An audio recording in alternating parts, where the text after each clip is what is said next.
Hello friends, welcome to Honey GS classes. 28th June daily current affairs with GS friends. So ముందుగా మనకి 20 June చూస్తే world refugee day అని చెప్పేసి జరుపుకుంటాం.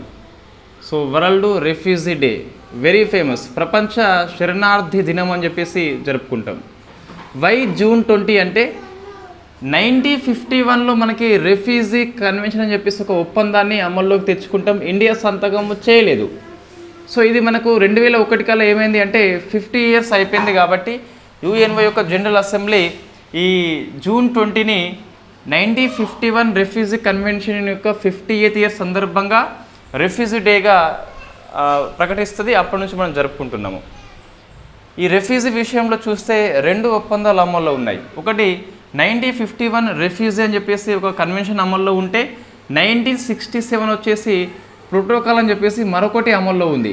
ఈ 2 కూడా ఇండియా సంతకం చేయలేదు. కాబట్టి మన భారతదేశానికి శరణార్థి విషయంలో ఎటువంటి విధానము లేదు. అయినప్పటికీ ఒక వేరే కంట్రీ వ్యక్తి శరణం కోరి వస్తే మనము ఆశ్రయం ఇస్తున్నాము.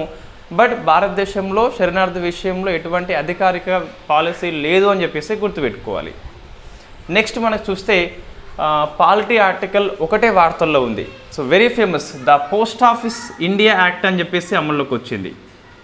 So the post office act 2023 అని చెప్పేసి ఇది 18 జూన్ నుంచి అమల్లోకి వచ్చింది. ఇటువంటి మనం గుర్తుపెట్టుకోవాలి. ఈ అమలు తేదీ అని చెప్పేసి ఇస్తున్నాడు. ఇటీవల టీజీపీఎస్సీ ట్రెండ్ చూస్తే ఒక చట్టం కొత్తగా అమల్లోకి వచ్చినప్పుడు ఏ చట్టాన్ని రిపీల్ చేస్తూ వచ్చింది, ప్రెసిడెంట్ ఆఫ్ ఇండియా ఎప్పుడు సంతకం చేశాడు, ఈ 2 క్వశ్చన్స్ తప్పనిసరిగా వస్తున్నాయి. కాబట్టి ఇది ఇండియన్ పోస్ట్ ఆఫీస్ యాక్ట్ అని చెప్పేసి ఉంటుంది. ఇండియన్ పోస్ట్ ఆఫీస్ యాక్ట్ 1898ని రిపీల్ చేస్తుంది. సో రాష్ట్రపతి గారు వచ్చేసి 24 డిసెంబర్ 2023న సంతకం చేస్తారు. సో ఇది 18 జూన్ నుంచి అయితే అమల్లోకి రావడం జరిగింది. మరి చట్టం కొత్తది కాబట్టి ఒకసారి పరిశీలన అంశాలు ఏంటి, చట్టంలో ఏమి ఉన్నాయి మనం డిస్కస్ చేసినాం. డిసెంబర్ మాసం కరెంట్ అఫైర్స్ చూస్తే మీకు తెలుస్తుంది. సో అందులో ఏముంది అంటే ఫస్ట్ చూస్తే ఇది సిటిజన్ సెంట్రిక్గా ఉంటుంది, బ్యాంకింగ్ సౌకర్యం కూడా కల్పిస్తుంది. ఈ గవర్నమెంట్ ఆఫ్ ఇండియా యొక్క స్కీమ్ని చివరి మైల్ వరకు తీసుకుపోయే కార్యక్రమంలో భాగంగా ఈ పోస్ట్ ఆఫీసులు కీ రోల్ పోషిస్తాయట. సో ఫస్ట్ లక్ష్యం ఏంటి అని చెప్పేసి ఉంటుంది. లక్ష్యం ఏంటి, మనకి సిటిజన్ సెంట్రిక్గా పనిచేస్తుంది ఒకటి, బ్యాంకింగ్ సర్వీస్ మరింతగా విస్తరణ చేయాలని చెప్పేసి 2, 3 చూస్తే గవర్నమెంట్ ఆఫ్ ఇండియా యొక్క స్కీమ్స్ ఏవైతే ఉన్నాయో చివరి మైలు వరకు చేరుకోవాలని చెప్పేసి లక్ష్యంలో ఈ పోస్ట్ ఆఫీస్ కీ రోల్ పోషిస్తుందట. ఆ 3 లక్ష్యాలు ఎలా ఉన్నాయో అలా గుర్తుపెట్టుకోవాలి. వై, బికాస్ మన చట్టంలో అవే ఉన్నాయి కాబట్టి. నెక్స్ట్ చూస్తే సెకండ్ది, ఇన్ఫ్యాక్ట్ ఇందులో మనకు ఎటువంటి పీనల్ అంశాలు లేవు. అంటే సో ఈ చట్టం యొక్క దుర్వినియోగం చేస్తే ఏ నేరము అని చెప్పేసి, ఏ శిక్ష అని చెప్పేసి ఏమీ లేవు. ఇంతకుముందు చట్టంలో ఉన్నది, ఇక్కడ మనకు there is no penal provisions అని చెప్పేసి గుర్తుపెట్టుకోవాలి. సో ఎటువంటి మనకి నిబంధనలు వాళ్ళు చెప్పలేదు. సో కాబట్టి అది మనకి వెరీ ఇంపార్టెంట్ పాయింట్ అవుతుంది. మనం ఏం చేస్తాం, కొన్నిసార్లు ఈ చట్టాన్ని అధ్యయనం చేయకుంటే గెస్ చేస్తాం కదా. సో గెస్ చేసేటప్పుడు చట్టం ఉంది కాబట్టి సో నేరము ఉంటుందని చెప్పేసి మనం అనుకుంటాం. బట్ ఇక్కడ లేదని చెప్పేసి గుర్తుపెట్టుకోవాలి. 3 చూస్తే ఇంతకుముందు ఈ చట్టం అనేది ప్రైవేటు కొరియర్ సర్వీస్ని నియంత్రణ చేయలేదు. బట్ ఈ 23rd చట్టం నియంత్రణ చేస్తుంది. వెరీ ఫేమస్ అది. సో ప్రైవేటు కొరియర్ సర్వీస్ని కూడా నియంత్రణ చేస్తుంది. సో వెరీ ఫేమస్, నియంత్రణ చేస్తుందని చెప్పేసి గుర్తుపెట్టుకోవాలి. ఈ ప్రశ్నలో మనకి ఆప్షన్స్ ఉంటాయి. ఇది మనం పెద్దగా అంచనా వేయలేకపోతాం కొన్నిసార్లు.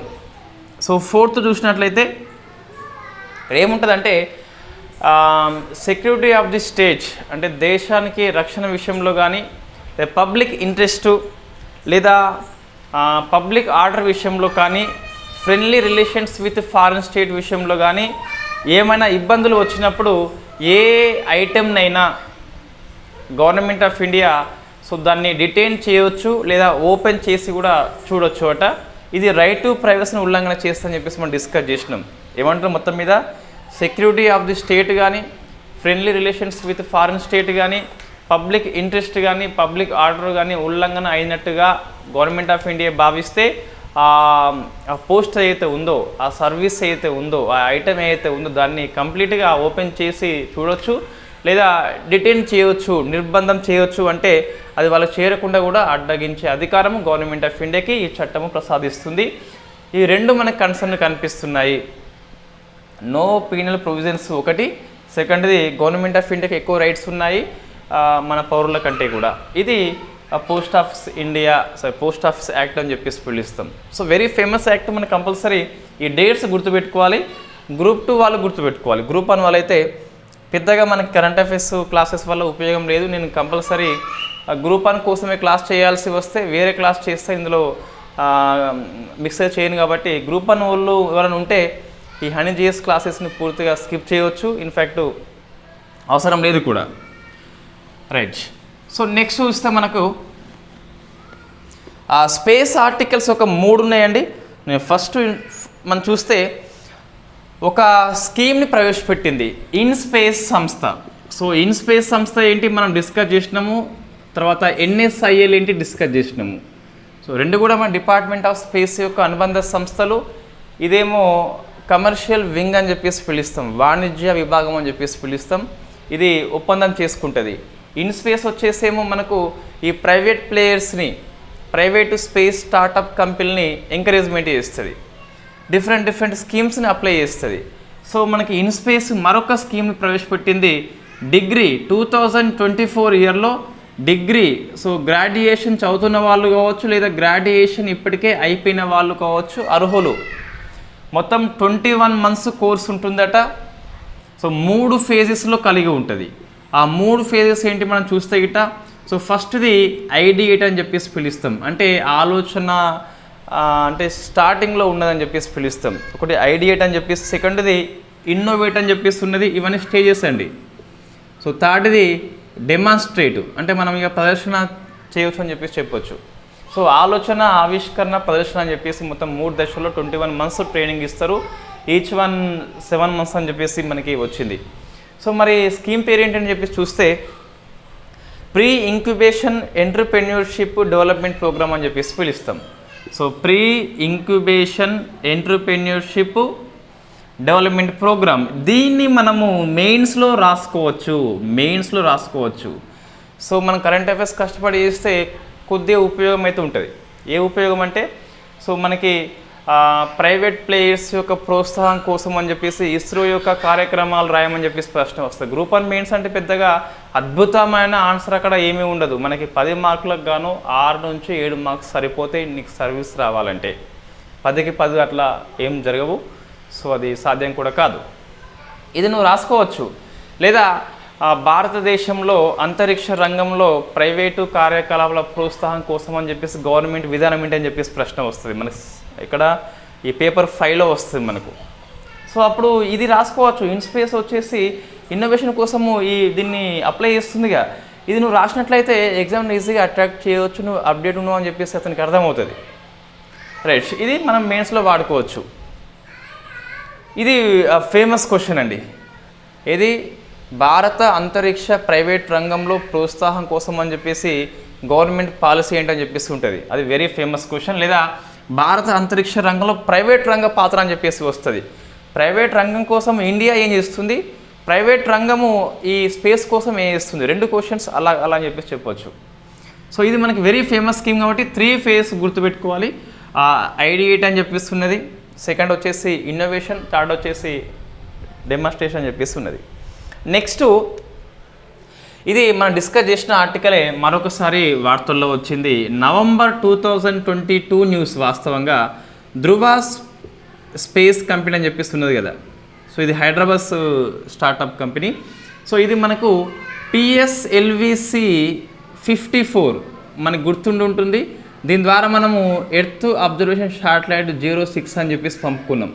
దీంతోపాటు కొన్ని నానో శాటిలైట్స్ పంపుకున్నాం. అందులో ధృవ స్పేస్ యొక్క 2 శాటిలైట్స్ ఉన్నాయి, థైబోల్ట్ 1, థైబోల్ట్ 2 అని చెప్పేసి. సో థైబోల్ట్ 1 ప్లస్ థైబోల్ట్ 2 అని చెప్పేసి ఉన్నాయి. సో థైబోల్ట్ 2 అని చెప్పేసి ఉన్నాయి. సో మనకి ఇవి 2 కూడా ధృవ స్పేస్ యొక్క ఉపగ్రహాలు అని చెప్పేసి PSLV-C 54 ద్వారా మనకి ఇస్రో పంపింది నవంబర్ 2022 ఇయర్లో. మరీ ఎందుకు వార్తల్లో వచ్చినాయి అంటే ఇన్ఫ్యాక్ట్ ఇది ఈ 2 ఉపగ్రహాలు భూమి చుట్టూ 15,000 అండి. సో 15,000 కక్షలను పూర్తి చేసుకుందట. సో పూర్తి చేసుకుని దీని జీవితకాలం అయిపోయిందట. వాస్తవంగా 1 year కోసం దీన్ని తయారు చేస్తే ఇంకొంచెం ఎక్కువ అయితే పనిచేయడం జరిగింది. పూర్తిగా అది అయిపోయింది కాబట్టి వార్తల్లో వచ్చింది. థైబోల్ట్ 1, థైబోల్ట్ 2 అని చెప్పేసి పిలుస్తాం. One of the first private రంగంలో ఉపగ్రహాలు అని చెప్పేసి పిలుస్తాం వీటిని. సో ధృవ స్పేస్ కంపెనీ అని చెప్పేసి November 2022 PSLV 54 ద్వారా పంపడం జరిగింది. సో ఇది నానో అని చెప్పేసి గుర్తుపెట్టుకోవాలి, చిన్న చిన్న ఉపగ్రహాలు అని చెప్పేసి గుర్తుపెట్టుకోవాలి. ఎందుకు వార్తల్లో వచ్చిందంటే భూమి చుట్టూ 15,000 times ఆర్బిట్లో కక్షలో తిరిగి పూర్తిగా జీవితకాలము పూర్తయింది కాబట్టి మనకి వార్తలు రావడం జరిగింది. థైబోల్ట్ 1, థైబోల్ట్ 2 అని చెప్పేసి మన హైదరాబాద్ కాబట్టి తెలంగాణ వాళ్ళు ఎక్కువ ఫోకస్ చేయాలి గ్రూప్ 2 కోసం అని చెప్పేసి. నెక్స్ట్ ఇది ఈనాడు పేపర్లో వచ్చిన స్పెషల్ కథనం ఇది.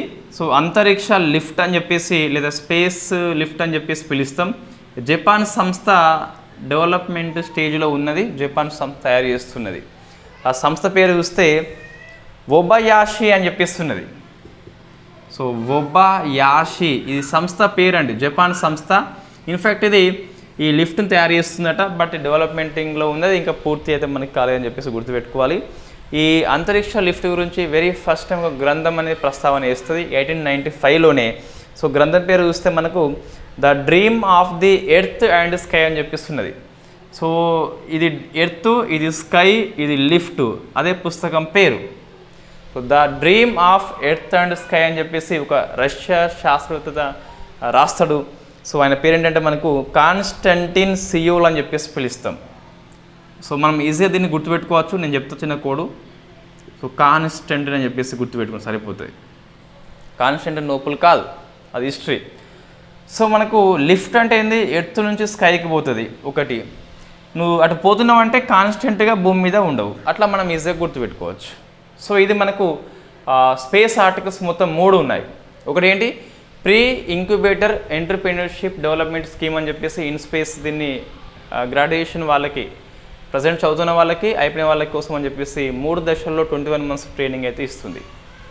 నెక్స్ట్ థైబోల్ట్ 1, థైబోల్ట్ 2 అని చెప్పేసి వార్తల్లో ఉన్నాయి. ధృవ స్పేస్ సంస్థ వీటిని PSLV 54 ద్వారా పంపడం జరిగింది. నెక్స్ట్ ఈ స్పేస్ లిఫ్ట్ అని చెప్పేసి జపాన్ సంస్థ ఒబయాషి ట్రై చేస్తుంది. Very first time the dream of the earth and sky అని చెప్పేసి కాన్స్టెంట్ రాసిన పుస్తకం లోపల దీన్ని ప్రస్తావన చేయడం జరిగింది. ఇవి స్పేస్ ఆర్టికల్స్ అండి. నెక్స్ట్ డిఫెన్స్ ఆర్టికల్స్ కూడా మనకి 3 ఉన్నాయి. ఈ అన్నీ ఈరోజు 3 ఉన్నాయండి.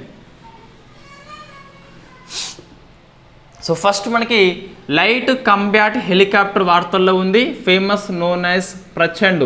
ఈ పేరు పెట్టిన వ్యక్తి ఎవరు, మనకి రాజ్నాథ్ సింగ్ అని చెప్పేసి మనం డిస్కస్ చేసినాం. ఫ్రీక్వెంట్లీ మన డిఫెన్స్ కరెంట్ అఫైర్స్లో ఉన్న ప్లస్ పాయింట్ ఏంటి అంటే ఒకసారి గట్టిగా చదివితే నెక్స్ట్ వచ్చే 3-4 months కరెంట్ అఫైర్స్లో మ్యాక్సిమం రిపీట్ అవుతూ ఉంటాయి మనకు. మీరు అబ్జర్వ్ చేయండి కావాలంటే. డిఫెన్స్లో, స్పేస్లో ఇటువంటి మన సౌలభ్యం ఉన్నది. రైట్, ఇది ఎందుకు వార్తల్లో వచ్చింది అంటే దీన్ని వాస్తవంగా మనకి HAL డిజైన్ చేసింది అండ్ డెవలప్మెంట్ చేసింది. కొద్దిగా ఫ్రెంచ్ సంస్థ సఫ్రాన్ అని చెప్పేసి హెల్ప్ చేస్తుంది. బట్ మనకి ఎక్కువైతే HAL యొక్క పాత్ర మనకి ఎక్కువ ఉంటుంది. సో మరి ఇప్పుడెందుకు వార్తల్లో వచ్చింది అంటే ఈ HALకి మినిస్ట్రీ ఆఫ్ డిఫెన్స్ వాళ్ళు 156 ఈ ప్రచండ్ తయారు చేయమని చెప్పేసి ప్రపోజల్ పంపిణీలు. దాన్ని మనకు టెక్నికల్ లాంగ్వేజ్ ఏంటి అంటే రిక్వెస్ట్ ఫర్ ప్రపోజల్ అని చెప్పేసి పిలుస్తాం. అంటే 156 తయారు చేయమని చెప్పేసి రిక్వెస్ట్ ఫర్ ప్రపోజల్ని పొందింది HAL from ministry of defence నుంచి. ఈ 156లో 90 వచ్చేసి ఇండియన్ ఆర్మీ కోసమట. ఇంకెన్ని వస్తాయి, ఇంకా 66 వచ్చేసి ఇండియన్ ఎయిర్ ఫోర్స్ కోసమట. మినిస్ట్రీ ఆఫ్ డిఫెన్స్ నుంచి HAL అనే సంస్థ రిక్వెస్ట్ ఫర్ ప్రపోజల్ని పొందింది 156 LCH తయారీ కోసం అని చెప్పేసి. అందులో 90 వచ్చేసి ఇండియన్ ఎయిర్ ఫోర్స్ అయితే 66 వచ్చేసి ఇండియన్ ఎయిర్ ఫోర్స్ అని చెప్పేసి గుర్తుపెట్టుకోవాలి. ఇండియన్ ఆర్మీ 90, IAF అని చెప్పేసి 66 ఉన్నాయి. ఇది మనకు వార్తల్లో ఉన్నది. సో ఫస్ట్ అయిపోయింది. సెకండ్ చూస్తే అన్మ్యాన్డ్ సిస్టమ్ ఫోర్స్ అని చెప్పేసి వార్తల్లో ఉంది. మనం డిస్కస్ చేద్దాం. Unmanned systems force. ఏంటి అన్మ్యాన్డ్ అంటే మనకి సో మానవ రహితం అని చెప్పేసి డ్రోన్స్ అని చెప్పేసి వస్తుంది. సో అన్మ్యాన్డ్ ఏరియల్ వెహికల్ ఉంది కదా, సో దీనికోసం అని చెప్పేసి తొలిసారిగా ఒక మిలిటరీ బ్రాంచ్ని ఉక్రెయిన్ దేశం సృష్టించింది. మనకి డ్రోన్స్ వచ్చేసి డిఫెన్స్ సెక్టర్లో ఉపయోగిస్తున్నాము, పార్ట్ ఆఫ్ ది ఆర్మీ కావచ్చు, ఎయిర్ ఫోర్స్ కావచ్చు, నేవీ కావచ్చు. బట్ అట్లా కాకుండా డ్రోన్స్ కోసమే ఫస్ట్ మిలిటరీ ఫోర్స్ని ఎవరు తయారు చేశారు అంటే ఉక్రెయిన్ కంట్రీ అని చెప్పేసి చూసుకోవాలి. సో రష్యా వర్సెస్ ఉక్రెయిన్ మనకి వార్తల్లో ఉంటుంది, ఆ రకంగా కూడా ఫేమస్, వరల్డ్ ఫస్ట్ యూనివర్సిటీ కాబట్టి వెరీ ఫేమస్. డ్రోన్ సిస్టమ్ కోసము మిలిటరీ బ్రాంచ్ ఏర్పాటు చేసిన ప్రపంచంలో తొలి దేశంగా ఉక్రెయిన్ రికార్డు సృష్టించింది కాబట్టి గుర్తుపెట్టుకోవాలి. సో ఎవరు మిలిటరీ బ్రాంచ్ని ఓపెన్ చేసింది ఎవరు అంటే దేనికోసము డ్రోన్స్ కోసం మాత్రమే మిలిటరీ బ్రాంచ్ అని చెప్పేసి ఉక్రెయిన్ దేశము. అచ్చా ఇంకోటి ఈ బ్రాంచ్కి కమాండర్ ఎవరు పనిచేస్తున్నారు అంటే మనకు కల్నల్ వాడిమ్ సుకరివ్స్కీ అని చెప్పిస్తున్నాడు. సో కల్నల్ వాడిమ్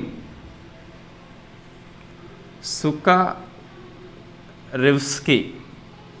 సో ఇతను మిలిటరీ బ్రాంచ్ యొక్క కమాండర్గా పనిచేస్తున్నాడు. దీనికి ఒక చిహ్నం కూడా ఉన్నదండి, అది స్టీల్ స్వాలో అని చెప్పేసి ఉంది. ఇది నౌన్ పేరు ఇది మనకు. సో ఇది స్టీల్ స్వాలో అని చెప్పేసి ఆ చిహ్నం పేరు ఈ బ్రాంచ్కి వచ్చేసి. సో మనకి ఇది గుర్తుపెట్టుకోవాలి, కనీసము ఉక్రెయిన్ అని చెప్పేసి గుర్తుపెట్టుకోండి. ఇండియా కాదు కాబట్టి కమాండర్ పేరు ఇవ్వకపోవచ్చు, ఇక షాడిజం చూపెట్టాలంటే ఇస్తే ఇవ్వచ్చు. ఇది కల్నల్ వాడిమ్ అని చెప్పేసి గుర్తుపెట్టుకోండి సరిపోతుంది. సో దీని యొక్క చిహ్నం చూస్తే స్టీల్ స్వాలో అని చెప్పేసి ఉన్నది. నెక్స్ట్ మనకి సైన్యంలో సో ఇండియా లోపల స్కిన్ బ్యాంక్ అని చెప్పేసి very first time skin bank అని చెప్పేసి ఢిల్లీలో ఉన్న ఆర్మీలో ఓపెన్ చేయడం జరిగింది. సో ఇది గుర్తుపెట్టుకోవాలి. స్కిన్ బ్యాంక్ అంటే మనకి శరీరం కాలిపోతుంది, కొంతమందికి మొర్రు వ్యాధి ఉంటుంది. సో అప్పుడు ఈ చర్మాన్ని వాళ్ళకి అతికిస్తారు, దానికోసం అని చెప్పేసి స్కిన్ బ్యాంక్ పనిచేస్తుంది. అంతకుముందు అయితే వాళ్ళ చర్మాన్ని తీసి కోసి సో తొడది కోసి ఇన్ఫ్యాక్ట్ ఇక్కడ పెట్టేది. అట్లా కాకుండా ఈ స్కిన్ బ్యాంకులో మనకి ఇన్ఫ్యాక్ట్ శరీరాన్ని భద్రపరుస్తుంది కదా, సో దానికోసం అని చెప్పేసి పనిచేస్తుంది. ఇది ఆర్మీలో ఫస్ట్ కాబట్టి ఢిల్లీ అని చెప్పేసి గుర్తుపెట్టుకోవాలి.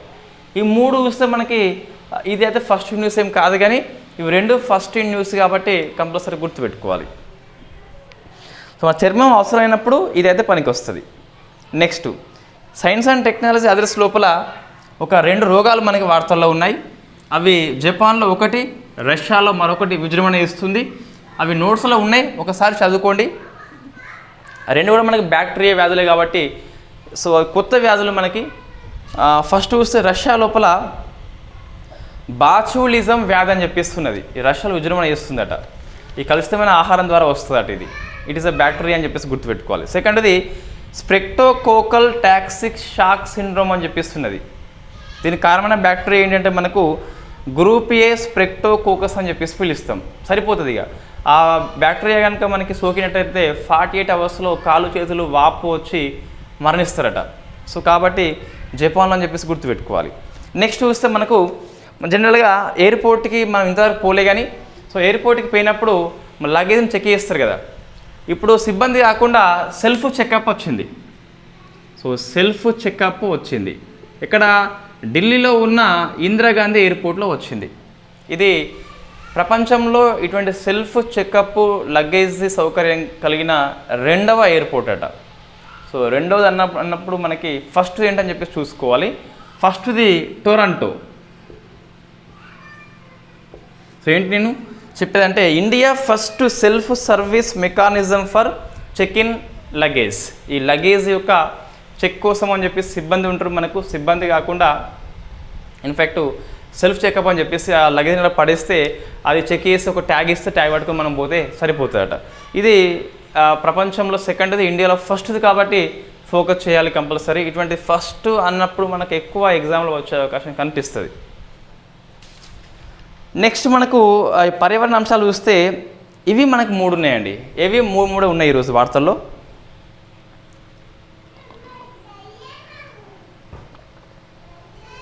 ఫస్ట్ ఈ స్టేట్ గవర్నమెంట్ హెడ్ క్వార్టర్స్ని మనం సచివాలయం అని పిలుస్తాం కదా, ఈ సచివాలయం లోపల ఎకో ఫ్రెండ్లీది ఫస్ట్ది అస్సాం గవర్నమెంట్ స్థాపించింది. సో అస్సాం యొక్క సచివాలయం వచ్చేసి ఈ స్టేట్ గవర్నమెంట్ యొక్క హెడ్ క్వార్టర్ లోపల ఎకో ఫ్రెండ్లీ కలిగిన ఫస్ట్ దట. ఇక్కడ 2.5 మెగావాట్ల సోలార్ పవర్ ప్రాజెక్టు స్థాపించారు కాబట్టి అది పనిచేస్తుంది కాబట్టి పూర్తిగా ఎకో ఫ్రెండ్లీగా మారిపోయిందట. సో మనకి అస్సాం సచివాలయం పేరు గుర్తుపెట్టుకోవాలి. ఇది first eco friendly state government head క్వార్టర్గా అస్సాం సచివాలయం రికార్డు సృష్టించింది. నెక్స్ట్ చూస్తే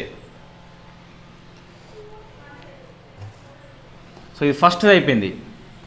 సెకండ్ చూస్తే సెకండ్ది మనకి సో రాజస్థాన్లో ఉన్న బైకనూరు లోపల, సో ఇది రాజస్థాన్లో ఉన్నది కదా, ఇక్కడ మనకు ఒక కెనడా సంస్థ సోలార్ పవర్ ప్రాజెక్ట్ని స్టార్ట్ చేయబోతుంది. సో ఆ సంస్థ పేరు చూస్తే మనకి బ్రూక్ ఫీల్డ్ అని చెప్పిస్తున్నది. ఇది బైకనూరు లోపల 550 మెగావాట్స్, 550 మెగావాట్స్ సామర్థ్యం కలిగిన సోలార్ పవర్ ప్రాజెక్ట్ని స్థాపించబోతుంది బ్రూక్ ఫీల్డ్ అని చెప్పేసి from Canada. So Brookfield ఇవన్నీ గుర్తుపెట్టుకోవాలండి. మనకి సోలార్, గ్రీన్ ఎనర్జీ లేదా ఇంకా ఈ పర్యావరణ లోపల బయోడైవర్సిటీ ఫస్ట్ అని చెప్పేసి, రామ్సార్ సైట్స్ అని చెప్పేసి ఇట్లా వచ్చినప్పుడు, టైగర్ సెన్సెస్ కానీ వచ్చినప్పుడు, టైగర్ రిజర్వ్ అని చెప్పేసి వచ్చినప్పుడు అవి ఎక్కువ మనం ఫోకస్ చేయాలి. ప్రశ్న కూడా అవే వస్తున్నాయి ఎగ్జామ్ లోపల. రైట్, ఈ బ్రూక్ ఫీల్డ్ అనే సంస్థ ఈ రాజస్థాన్లో ఉన్న బైకనూరు లోపల 550 మెగావాట్స్ అని చెప్పేసి ఓపెన్ చేస్తుంది. దీనికి వరల్డ్ బ్యాంక్ గ్రూప్లో ఒక సంస్థ అయినటువంటి ఇంటర్నేషనల్ ఫైనాన్స్ కార్పొరేషన్ అనే సంస్థ సో ఫండింగ్ ఇస్తుంది. ఎంత అంటే $105 మిలియన్. సో ఈ గణాంకాలు అవసరం లేదు కానీ ఈ ఇంటర్నేషనల్ ఫైనాన్స్ కార్పొరేషన్ పేరు గుర్తుపెట్టుకోవాలి. వరల్డ్ బ్యాంక్ గ్రూప్ సంస్థ కాబట్టి గుర్తుపెట్టుకోవాలి. ఇది వాస్తవం ఎందుకు అంటే ఇది 1956లో మనకి ఏర్పాటు అవుతుంది. ఎందుకోసము అంటే ఈ developing countries, not developed countries, developing countries లోపల ప్రైవేట్ పరిశ్రమల యొక్క ఇన్వెస్ట్మెంట్ కోసం అని చెప్పేసి ఐఎఫ్సి మనకు స్థాపించబడింది. కాబట్టి సో ఇంకో రకంగా చూస్తే ఇట ఈ ఆసియా లోపల, ఈ ఆసియా ఖండం మొత్తం లోపల, ఈ ఆసియా పసిఫిక్ రీజియన్ మొత్తం లోపల రెన్యూవబుల్ ఎనర్జీ కోసం అని చెప్పేసి ఐఎఫ్సి యొక్క ఫస్ట్ ఫండింగ్ కూడా ఇదేనట. సో బ్రూక్ ఫీల్డ్ సంస్థ కెనడా అయినప్పటికీ ఇక్కడ పెట్టుబడి పెడుతుంది కాబట్టి ఆసియా పసిఫిక్ రీజియన్ మొత్తంలో చూస్తే ఐఎఫ్సి యొక్క ఫస్ట్ పెట్టుబడి ఇండియా లోపల అని చెప్పేసి గుర్తుపెట్టుకోవాలి రెన్యూవబుల్ ఎనర్జీ పర్పస్లో. సో మనకి 2 ఆర్టికల్స్ కూడా వెరీ ఫేమస్, ఈ ఫస్ట్ది, సెకండ్ది. సో థర్డ్ చూస్తే ఒకటి మనము ఈ డాంబర్ రోడ్ వేసేటప్పుడు బ్లాక్ ఇది ఉంటుంది, దాన్ని బిటుమెన్ అని చెప్పేసి పిలుస్తాం. సో ఆ బిటుమెన్ని మనకి పెట్రోలియంతో తయారు చేస్తారు. అట్లా కాకుండా సో బయో బిట్మెన్ని తయారు చేస్తున్నారు. సో బయో బిట్మెన్ని లాభం ఏంటి, మనం ఈ బిట్మెన్ వచ్చేసి మనం ఎక్కువసార్లు ఇంపోర్ట్ చేసుకుంటాం. ఇప్పుడు మనమే తయారు చేస్తున్నాం కాబట్టి ఫారెన్ కరెన్సీ మిగిలిపోతుంది. ఫస్ట్ అయితే మనకు ఫారెన్ కరెన్సీ మిగిలిపోతుంది. సెకండ్ ఏంటి అంటే ఇవి ఎకో ఫ్రెండ్లీ కలిగి ఉంటాయి. సో ఎకో ఫ్రెండ్లీ అంటే మనకి పర్యావరణ అనుకూలం కలిగి ఉంటుంది. వై? బికాస్ ఇది బయో కాబట్టి, అంటే మనకి అగ్రికల్చరల్ ప్రొడక్ట్ నుంచి తయారు చేస్తాం, మనం ఆహార వ్యర్థాలను తయారు చేస్తాం. మూడోది మనకి ఇన్ఫ్యాక్ట్ స్టబుల్ బర్నింగ్ అని చెప్పేసి నార్త్ ఇండియా లోపల చాలా ఎక్కువ ఉంటుంది, ఈ పంజాబ్, హర్యానా, ఢిల్లీ ప్రాంతం లోపల. అది స్టబుల్ బర్నింగ్ చేయకుండా ఆ వ్యవసాయ వ్యర్థాలని మనము బిట్మెన్ తయారీకి ఉపయోగం చేసుకోవచ్చు. సో స్టబుల్ బర్నింగ్ యొక్క సమస్యకి పరిష్కారం వస్తుంది, ఢిల్లీ వాతావరణ కాలుష్యానికి పరిష్కారం వస్తుంది. సో ఇప్పుడు నేను ఇక్కడ ఏం చెప్పలేదు అంటే సంస్థ పేర్లే చెప్పలేదు వాస్తవంగా. ఇది గ్రూప్లో ప్రశ్న వస్తుంది. ఇదేమో గ్రూప్ అని కోసం నీకు సామర్థ్యం ఉందా అంటే ఇట్లా ఆలోచించగలిగితే సామర్థ్యం మనకు ఉన్నట్టు. దీన్ని ఇంకా పెద్దగా మనం ఎంతైనా చెప్పొచ్చు. ఇన్ఫ్యాక్ట్ ఈ స్టబుల్ బర్నింగ్ కారణంగా మనకి ఈ పంజాబ్ లోపల వరి వంగడాలని మనకి ప్రభుత్వం మార్చేస్తుంది, ఎక్కువ కాలం కాకుండా తక్కువ కాలం వచ్చేటట్టు. ఆ సమస్య కూడా ప్రభుత్వానికి లేకుండా పోతుంది. ఈ స్టబుల్ బర్నింగ్ వల్ల పంజాబ్ రైతులు కొంతమంది శిక్ష గురవుతున్నారు, అది లేకుండా పోతుంది. అట్లా మనకు ఎన్నైనా ఆన్సర్ రాసుకోవచ్చు. That is a group 1 exam. ఇప్పుడు ఇది ఈ బయోబిటమిన్ సంస్థలు వచ్చేసి ఆ పేర్లు మనం గుర్తుపెట్టుకోవాలి. ఒకటేమో central road research institution, CRRI అని చెప్పేసి పిలుస్తాం. CRRI అని చెప్పేసి పిలుస్తాం. దీంతోపాటు మరొక సంస్థ కూడా ఉన్నది, ఏది ఇండియన్ ఇన్స్టిట్యూట్ ఆఫ్ పెట్రోలియం అని చెప్పేసి డెహ్రాడూన్లో ఉంటుంది. Indian institution of petroleum from Dehradun అని చెప్పేసి. సో వీటిని గుర్తుపెట్టుకోవడం ఈజా, ఇది రాయడం ఈజా అంటే సో దీనికే మనం ఓట్ చేయవచ్చు. అది మనము మరొకసారి దీన్ని రివైజ్ చేయాలి. ఇది CRRI అని చెప్పేసి. ఏమవుతుంది అంటే ఈ బయో బిట్మిన్ రేపు పొద్దున బయోడీజిల్ అని చెప్పేసి మరొక 2 సంస్థలు వస్తాయి, లేదా బయోఫ్యూయల్ పాలసీ అని చెప్పేసి 22 పాలసీని సవరణ ఇస్తుంది. అట్లా మనకి కరెంట్ అఫైర్స్లో రోజు వస్తూనే ఉంటాయి గ్రూప్ 2 కోసం అని చెప్పేసి మనం రోజు చాలా చదవాలి. అది ఇక్కడ చూస్తే ఈ క్వశ్చన్ ఒకటే చదువుతామండి మనం, ఇంకా మళ్ళీ మన క్వశ్చన్ అప్డేట్ చేసుకోము. ఇంకేమన్నా మరీ బుల్లెట్ పాయింట్స్ ఏమన్నా కొత్తవి వస్తే తప్పించి సో ఇదే మనకు ఆన్సర్ ఎప్పటికీ ఉంటుంది. సో గ్రూప్ 1 ఎగ్జామే కొద్ది వరకు ఈజీ అండి. హాఫ్ స్కోర్తో మనం సర్వీస్ తీసుకోవచ్చు. ఐ మీన్ 60% స్కోర్ సరిపోతుంది. సో ప్రతి 10 మార్కులకి 6 మార్క్స్ ఇస్ ఎనఫ్. సో చాలామంది బయట కోచింగ్ పోతారు, సో వాళ్ళు మీకు ఏదో చెప్పి ఉంటారు. సో దాన్ని మర్చిపోండి. నేను జూలై 1st వీక్లో టెస్ట్ సిరీస్ సజెస్ట్ చేసే ప్రయత్నం చేస్తాను. అది only my personal opinion. So అదే తీసుకోవాలని చెప్పేసి ఏమీ లేదు, ఇట్స్ యువర్ చాయిస్, రైట్. ఇదైతే మొత్తం మీద మనకు వార్తల్లో ఉన్నాయి 3 అంశాలు. నెక్స్ట్ అయితే మనకి ఈరోజు ఇది మనం డిస్కస్ చేసిన ఆర్టికలే UN సెక్యూరిటీ కౌన్సిల్ లోపల 5 కొత్తగా మెంబర్షిప్ కంట్రీస్ అని చెప్పేసి వచ్చినాయి. సో మనం ఇది మే మంత్ మ్యాగజైన్లో వచ్చి ఉంటుంది మేబీ. ఈరోజు మళ్ళీ మనకి పేపర్లో వచ్చింది. సో అవి ఏంటి 5 కంట్రీస్ అంటే ఇన్ఫ్యాక్ట్ గ్రీక్ దేశము, పాకిస్తాన్, తర్వాత Panama, Somalia and Denmark country.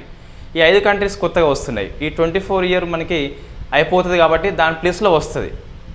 Next ఎవరి ప్లేస్లో వస్తున్నాయి అంటే ఇవి ఈక్వెడర్, జపాన్, మాల్టా, మొజాంబిక్ అని చెప్పేసి ఒక 5 కంట్రీస్ మనకు. సో వాటి ప్లేస్లలో ఇవి వస్తున్నాయి. ఇవి పోతున్నాయి అంటే Ecuador, Japan, Malta, Mozambique, Switzerland పోతే Greek, Pakistan, Panama, Somalia, Denmark వస్తున్నాయి.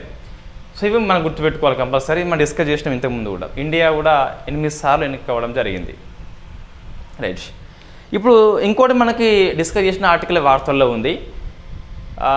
ఇన్ఫ్యాక్ట్ మనకి ఆగ్నేయ ఆసియా దేశము థాయిలాండ్ అని చెప్పేసి పిలుస్తాం. ఈ థాయిలాండ్ సేమ్ సెక్స్ మ్యారేజ్ని లీగలైజ్ చేసింది. ఇది ఆసియాలో నెంబర్ 3rd కంట్రీ. ఇంతకుముందు ఎప్పుడో ఇది మనకి వార్తల్లో ఉండే, ఇప్పుడు పార్లమెంట్ ఆమోదించింది కాబట్టి మరొకసారి వార్తల్లో వచ్చింది. సో థాయిలాండ్ ఏంటంటే మనకి ఆగ్నేయ ఆసియాలో 1st కంట్రీ, ఆసియాలో 3rd కంట్రీ అని చెప్పేసి పిలిచింది. నేపాల్, తైవాన్ కూడా ఆమోదించినాయి కాబట్టి సో మనకి 3rd అని చెప్పేసి చెప్పొచ్చు. ఇవి 2 ఆర్టికల్స్ మనం డిస్కస్ చేసిన ఆర్టికల్స్ వాస్తవంగా, బట్ మళ్ళొకసారి ఇలా పేపర్లో అయితే రావడం జరిగింది. నెక్స్ట్ సో గవర్నమెంట్ పాలసీ అంటే ఇది ఏపీ వాళ్ళు బాగా గుర్తుపెట్టుకోవాలి. సో మనకు స్కీమ్ ఏంటి అంటే 5G. So 5G intelligent village. So intelligent village. So మనం దీన్ని ఈజీగా గెస్ చేయవచ్చు కొన్ని. ఎట్లా అంటే దీన్ని ఎవరు ఇంప్లిమెంట్ చేస్తున్నారంటే 5G ఉంది కాబట్టి డిపార్ట్మెంట్ ఆఫ్ టెలికమ్యూనికేషన్ వాళ్ళు ఇంప్లిమెంట్ చేస్తున్నారు. సో దీని యొక్క ఏజెంట్ ఇక్కడ బాబు విలేజ్, రైట్. దీని లక్ష్యం ఏంటంటే మనకి విలేజ్లో 5G టెక్నాలజీ ఉపయోగించి వివిధ పనులు ఈజీగా చేయడం అని చెప్పేసి లక్ష్యం పెట్టుకున్నాము. దీని ఫండింగ్ మనం దీనికి సో ఎవరు ఇస్తున్నారంటే TTFD అని చెప్పేసి ఉంటుంది, టెలికామ్ టెక్నాలజీ డెవలప్మెంట్ ఫండ్ అని చెప్పేసి పిలుస్తాం. టెలికామ్ టెక్నాలజీ డెవలప్మెంట్ ఫండ్ అని చెప్పేసి ఫండింగ్ అయితే ఇస్తుంది. మొత్తము ఫస్ట్ పైలట్ బేస్లో అంటే ఫస్ట్ స్టార్టింగ్లో మొత్తం ఒకేసారి అమలు చేయరు కదా. సో 10 గ్రామాలు ఎంపిక చేసినారు. 10 గ్రామాల్లో వస్తే మధ్యప్రదేశ్ 3 ఉన్నాయట. యాజ్ పర్ PIB న్యూస్ మనకి ఇది తెలంగాణ లేదు కాబట్టి మనం స్కిప్ చేస్తున్నాం. సో ఏపీ వాళ్ళు అయితే గుర్తుపెట్టుకోవాలి, గుంటూరులో ఉన్న బుర్రిపాలెం అని చెప్పేసి పిలుస్తాం. సో ఇది గుర్తుపెట్టుకోవాలి, ఏపీ వాళ్ళు బాగా గుర్తుపెట్టుకోవాలి. సో మీకు మరింత సమాచారం కావాలంటే ఇన్ఫ్యాక్ట్ 10 విలేజెస్ కావాలంటే మీరు ఈ స్కీమ్ పేరు కొట్టి PIB అని చెప్పేసి పక్కన కొడితే మనకు ఈజీగా PIB న్యూస్ చూపిస్తుంది. సో ఇన్ఫ్యాక్ట్ మనకు అక్కడ 10 గ్రామాల పేర్లు ఉంటాయి. సో 10 గుర్తుపెట్టుకోవద్దు, అవసరం లేదు. ఏపీ వాళ్ళు ఏపీ ఉంది కాబట్టి బుర్రిపాలెం అని చెప్పేసి గుంటూరు అని చెప్పి గుర్తుపెట్టుకో. తెలంగాణ వాళ్ళకైతే ఎటువంటి గ్రామం మనకు లేదు. ఇది మన గవర్నమెంట్ స్కీమ్ వార్తల్లో ఉంది. నెక్స్ట్ ఇంకోటి మన PM మోడీ గారు ఇంకా ప్రోగ్రామ్స్ స్టార్ట్ చేయడం జరిగింది. అందులో ఇంకొకటి సో కృషి సఖి అని చెప్పేసి పిలుస్తాం ఈజీగా మనకి. సో వ్యవసాయంలో సఖి అంటే మహిళ అని చెప్పేసి వ్యవసాయంలో మహిళల పాత్ర పెంచేందుకు నైపుణ్య కేంద్రాలు ఏర్పాటు చేస్తున్నారు, వాళ్ళకి ట్రైనింగ్ అయితే ఇస్తున్నారు. ఇది మనకు లక్పత్ దీది అని చెప్పిస్తున్నది కదా. లక్పత్ దీది ఏంటి? సో మహిళల్ని లక్షాధికారులు చేయాలని చెప్పేసి 3 కోట్ల మంది అని చెప్పేసి లక్ష్యం పెట్టుకున్నాం కదా. దాంట్లో భాగంగానే ఈ స్కీమ్ని మనం ఇంప్లిమెంట్ చేస్తున్నాం. 30,000 మందికి వారణాసి లోపల కృషి సఖి సర్టిఫికేట్స్ ఇవ్వడం జరిగింది, ట్రైనింగ్ అందించి. వాళ్ళ యొక్క ఎంపవర్మెంట్ కోసం అని చెప్పేసి పనికి వస్తుంది, వాళ్ళ లైఫ్ స్టైల్ అనేది బెటర్గా అవుతుందని చెప్పేసి చెప్పొచ్చు. ఇది ఏంటి సర్టిఫికేట్ నేమ్ వచ్చేసి ఇట్లా పిలుస్తున్నాం, సర్టిఫికేట్ నేమ్ ఇది. 30,000 మందికి అని చెప్పేసి గుర్తుపెట్టుకోవాలి. వారణాసి లోపల ఇవ్వడం జరిగింది. లఖ్పత్ దీదిలో అంతర్భాగం అని చెప్పేసి గుర్తుపెట్టుకోవాలి. లఖ్పత్ దీది లక్ష్యం ఏంటి అంటే మహిళలను లక్షాధికారులు చేయడం అని చెప్పేసి 3 కోట్ల మందిని చేయాలన్నట. ఇప్పటికే 1 crore అయితే మనకు పూర్తి కావడం జరిగిందట. రైట్, దీన్ని ఎవరు ఇంప్లిమెంట్ చేస్తున్నారంటే ఒకటి గ్రామీణాభివృద్ధి శాఖ మంత్రి, దాంతోపాటు వ్యవసాయం కూడా ఉంది. 2 కలిపి దీన్ని ఇంప్లిమెంట్ చేస్తున్నారు. రైట్, ఇది మనకు 2 వెరీ ఫేమస్ స్కీమ్సే అండి. నెక్స్ట్ అవార్డ్ చూస్తే Nelson Mandela life time achievement award అని చెప్పేసి తొలిసారి ఒక ఇండియన్కి వచ్చింది. ఆయన పేరు వినోద్ గణత్రా అని చెప్పేసి పిలుస్తాం. Nelson Mandela life time achievement award అని చెప్పేసి బాలల సినిమాలు తీసే వ్యక్తి మన వినోద్కి రావడం జరిగింది. బాలలు వినోదంగా ఉంటారని చెప్పేసి అలా మనం గుర్తుపెట్టుకోవచ్చు. నెల్సన్ మండేలాకి నోబెల్ బహుమతి ఎప్పుడు అని చెప్పేసి మీరు ఆన్సర్ చేయండి. ఆయన యొక్క బయోగ్రఫీ అని చెప్పేసి మీరు ఆన్సర్ చేసే ప్రయత్నం చేయండి. నెక్స్ట్ తర్వాత నియామకాలు చూస్తే మనకు ఇది వెరీ ఫేమస్ నియామకం అండి. మనకి ఇది ఈరోజే వచ్చింది. థియో లేదా థియా జేమ్స్ అని చెప్పేసి పిలుస్తాం. ఇతను బ్రిటిష్ యొక్క యాక్టర్ జేమ్స్. ఇతను UN commission for UN human commission for refugee అని చెప్పేసి దీనికి గ్లోబల్ అంబాసిడర్గా UNHCR నియామకం చేసింది. United nations human commission for refugee అని చెప్పేసి ఇది ఈ థియా జేమ్స్ని గ్లోబల్ అంబాసిడర్గా నియామకం చేసింది. కాబట్టి మనం గుర్తుపెట్టుకోవాలి, మన వ్యక్తి కాకపోయినా కూడా గుర్తుపెట్టుకోవాలి. నెక్స్ట్ పర్సన్స్ అండి. ఒక 3 మనకి 2 చనిపోయారు, ఒక వ్యక్తి ఏపీ మహిళా వార్తల్లో ఉంది. ఫస్ట్ చూస్తే మనకి మురళీధర్ చంద్రకాంత్ అని చెప్పేసి ఒడిషా యొక్క మాజీ గవర్నర్ చనిపోవడం జరిగింది. మనకి ఒడిషా మాజీ గవర్నర్ మనకు అవసరం అంటే ఆయన పుస్తకము ఇదే ఏప్రిల్లో వచ్చిందట, కొత్త పుస్తకం బయోగ్రఫీ అని చెప్పేసి. బయోగ్రఫీ చూస్తే the arc of the memory my life and times అని చెప్పేసి ఉన్నది. The ark of the memory the life and times అని చెప్పిస్తున్నది. నేను ఇటువంటి ఫ్యాక్ట్ ఫాస్ట్ చెప్పేస్తున్నాను, ఎటువంటి ఇబ్బంది లేదు. మనకు నోట్స్లో ఉంది కాబట్టి ఈ అవార్డు అయితేనేమి ఈ వ్యక్తులు అయితేనేమి పెద్ద మనకు అవసరం లేదు. అంటే ఎగ్జామ్లో అవసరం కానీ విశ్లేషణ అవసరం లేదు, సమగ్రంగా అవసరం లేదు. నెక్స్ట్ శ్రీనివాస్ హెగ్డే మరణించాడు. చంద్రయాన్-1 యొక్క మిషన్ డైరెక్టర్గా పనిచేసిన వ్యక్తి కాబట్టి గుర్తుపెట్టుకోవాలి. ఎవరు? శ్రీనివాస్ హెగ్డే అని చెప్పేసి చంద్రయాన్-1 మిషన్ అండి. నెక్స్ట్ ఎంవి లక్ష్మీ సుభద్ర అని చెప్పేసి వార్తల్లో ఉంది. ఎంవి లక్ష్మీ సుభద్ర అని చెప్పేసి వార్తల్లో ఉంది. ఇన్ఫ్యాక్ట్ ఈమె WHO గుర్తించిన మైక్రోస్కోపిక్ అంటే మనకు ఇన్ఫ్యాక్ట్ ఈ ల్యాబ్లో పనిచేస్తారు కదా, అందులో ఈమె సౌత్ ఇండియా నుంచి ఫస్ట్ వ్యక్తి అట. ఈమె మలేరియా కోసం ఫైట్ చేస్తుంది. మలేరియా అమ్మ అని చెప్పేసి కూడా ఫేమస్గా పిలుస్తామట. శ్రీకాకుళం వాళ్ళు పిలుస్తారట, మనం కాకపోయినా కూడా. అయితే ఈమె మలేరియా నమూనా సేకరణ కోసం అని చెప్పేసి ఇంటర్నేషనల్ కోర్ గ్రూప్ WHO ఏర్పాటు చేస్తే అందులో సెలెక్ట్ అయిన ఓన్లీ మహిళ ఎంవి లక్ష్మి అని చెప్పేసి పిలుస్తాం. మనకి సాక్షి పేపర్లో వచ్చినటువంటి ఆర్టికల్ ఇది. గుర్తుపెట్టుకోవాలి కంపల్సరీ. ఈ మహిళల మీద మనకి వసుంధరలో వస్తుంది, సాక్షిలో కొన్నిసార్లు వస్తుంది. అప్పుడు మనం రాసుకోవాలి వాళ్ళ యొక్క ప్రగతి అని చెప్పేసి కొన్నిసార్లు ప్రశ్న వస్తుంది. ఎవరిమే సౌత్ ఇండియా నుంచి WHO గుర్తింపు పొందిన ఫస్ట్ మైక్రోస్కోపిస్టు, దాంతోపాటు ఇంటర్నేషనల్ కోర్ గ్రూప్లో ఎన్నికైన ఫస్ట్ మహిళ అని చెప్పేసి పిలుస్తాం. తెలంగాణ చూస్తే ఇది మనం డిస్కస్ చేసిన ఆర్టికలే. ఈ 65 ITIలను గవర్నమెంట్ ITIలు వీటిని అడ్వాన్స్డ్ టెక్నికల్ సెంటర్స్గా పేరు మార్చినాడు. మన సీఎం రేవంత్ రెడ్డి అని చెప్పేసి మాలపల్లి లోపల, హైదరాబాద్లో ఉన్న మాలపల్లి ITI లోపల ఈ స్కీమ్ స్టార్ట్ చేయడం జరిగింది. ఈ 65 ITIలకు టాటా టెక్నాలజీ వాళ్ళు ట్రైనింగ్ అయితే ఇస్తారట. అది మనకి వార్తల్లో ఉంది, డిస్కస్ చేసిన మనకి వాస్తవంగా ఇది మరొకసారి వార్తలు ఈరోజు స్టార్ట్ చేయడం జరిగింది. ఇంకోటి చూస్తే ది లాక్ హీడ్ మార్టిన్ సంస్థ వార్తల్లో ఉంది. ది లాక్ హీడ్ మార్టిన్ సంస్థ. ఇన్ఫ్యాక్ట్ దీనికి ఆల్రెడీ ఇది ఒక USA సంస్థ, ఏరోస్పేస్ రక్షణ పరికరాల యొక్క విడి భాగాలు తయారు చేస్తుంది. దీని హెడ్ క్వార్టర్ వచ్చేసి మన హైదరాబాద్ లోపల చూస్తే, ఇన్ఫ్యాక్ట్ తెలంగాణ లోపల చూస్తే ఆదిబట్ల ప్రాంతం లోపల ఉంటుంది. దీన్ని విస్తరణ చేస్తుందట. ఇప్పుడు కొత్త కేంద్రాన్ని ఏర్పాటు చేయలేదు, ఇంకా ఈ ఆదిబట్లలో ఆల్రెడీ ఉన్నది, విస్తరణ చేస్తామని చెప్పేసి మనకి ఫోటో తీయడం జరిగింది. సో ఎక్కడని చెప్పేసి ఇవ్వలేదు, ఇస్తామని దాన్ని అప్డేట్ చేసుకోవచ్చు. ఇవి రెండు మన తెలంగాణ కోసం అని చెప్పి మనకి వార్తల్లో ఉన్నటువంటి ఆర్టికల్స్. రైట్, ఈరోజు మనం ఇక్కడ ఏం నేర్చుకున్నామని చెప్పేసి చూస్తే బ్రీఫ్గా, ఫస్ట్ అయితే day of importance, very famous refugee day అని చెప్పేసి పిలుస్తాం. So polity post office act గుర్తుపెట్టుకోవాలి, ఎప్పుడు రాష్ట్రపతి ఆమోదించారు, ఎప్పటి నుంచి అమల్లోకి వచ్చింది, ముఖ్యాంశాలు ఏంటని చెప్పేసి. సో స్పేస్ లోపల చూస్తే మనకు ధృవ స్పేస్ గుర్తుపెట్టుకోవాలి, అంతరిక్ష లిఫ్ట్ సంస్థ గుర్తుపెట్టుకోవాలి, ఇన్ స్పేస్ యొక్క స్కీమ్ గుర్తుపెట్టుకోవాలి. డిఫెన్స్లో చూస్తే మనకు ప్రచండ్ లైట్ కంబాట్ హెలికాప్టర్ అని చెప్పేసి పిలుస్తాం. అన్మాన్డ్ సిస్టమ్ ఫోర్స్ని ఏ దేశం ఫస్ట్ ఏర్పాటు చేసిందని చెప్పేసి గుర్తుపెట్టుకోవాలి. సైన్యంలో ఫస్ట్ స్కిన్ బ్యాంక్ అని చెప్పేసి ఇక్కడ ఏర్పాటు చేయడం జరిగింది. నెక్స్ట్ తర్వాత బచూలిజం వ్యాధి ఉన్న స్ప్రెక్టోకోకల్ టాక్సిక్ షాక్ సిండ్రోమ్ వ్యాధి కూడా గుర్తుపెట్టుకోవాలి. ఇక్కడ ఈ చెక్ ఇన్ లగేజ్ అని చెప్పేసి సెల్ఫ్ చెక్ ఇక్కడ ఏ పోర్ట్ అని చెప్పేసి ప్రశ్న వస్తుంది, అది కూడా గుర్తుపెట్టుకోవాలి. నెక్స్ట్ చూస్తే first eco friendly state government head quarter అని చెప్పేసి బైకనూరు సోలార్ పవర్ ప్రాజెక్ట్ వచ్చేసి ఏ రాష్ట్రంలో ఉన్నది, ఏ కంట్రీ దానికి ఇన్ఫ్యాక్ట్ ఏర్పాటు చేస్తుంది, ఏ వరల్డ్ బ్యాంక్ యొక్క గ్రూప్ సంస్థ ఫండింగ్ అని చెప్పేసి గుర్తుపెట్టుకోవాలి. తర్వాత సో బయో బిటుమిన్ని ఏ రెండు సంస్థలు కలిపి తయారు చేస్తున్నాయి. సేమ్ సెక్స్ మ్యారేజ్ లీగలైజ్ అయితేనేమి, యుఎన్ఎస్సి యొక్క 5 మెంబర్స్ ఎవరని చెప్పేసి గుర్తుపెట్టుకోవాలి, కొత్తగా వచ్చిన వాళ్ళు. గవర్నమెంట్ పాలసీలో 5G విలేజ్ యొక్క స్కీమ్లో ఈ ఏపీ వాళ్ళ విలేజ్ పేరు గుర్తుపెట్టుకోవాలి, ఏపీ వాళ్ళు. నెక్స్ట్ నెల్సన్ మండేలా అవార్డు గుర్తుపెట్టుకోవాలి, అవార్డ్స్ లోపల. సో అపాయింట్మెంట్స్ UNHRC యొక్క గుడ్ విల్ అంబాసిడర్ పేరు గుర్తుపెట్టుకోవాలి.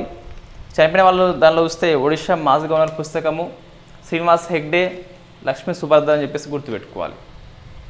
రైట్, సో మనకి నెక్స్ట్ క్లాస్ కొంచెం డౌట్ఫుల్ ఉన్నది. ఒక చిన్న పని ఉన్నది, ఆ పని ఎప్పుడవుతుందో తెలుస్తలేదు. సో ఇప్పుడే స్టార్ట్ కావచ్చు, 3-4 డేస్ కావచ్చు. ఆ పని బట్టి మనకి ఒక క్లాస్ అయితే కొంచెం పెండింగ్లో ఉండొచ్చు. పెండింగ్లో పెట్టకుండా మ్యాక్సిమం ట్రై చేద్దాం. So thank you very much.